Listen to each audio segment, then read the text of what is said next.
Israeli Foreign Minister announced progress in negotiations with Hamas during a joint news conference with Danish Foreign Good Minister morning, in everyone. Jerusalem on Monday. Thank you for joining us. Progress was made. We see some progress in the negotiations. Israel wants a hostage deal. Israel is working with our American friends in order to achieve a hostage deal. And soon we will know whether the other side wants the same thing. Danish Foreign Minister emphasized the need for an immediate ceasefire to alleviate civilian suffering in Gaza.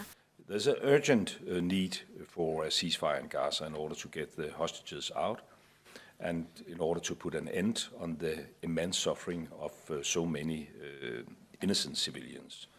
And I really hope that the talks going on in Doha will be concluded in a foreseeable future with a positive outcome. That could be a real game changer.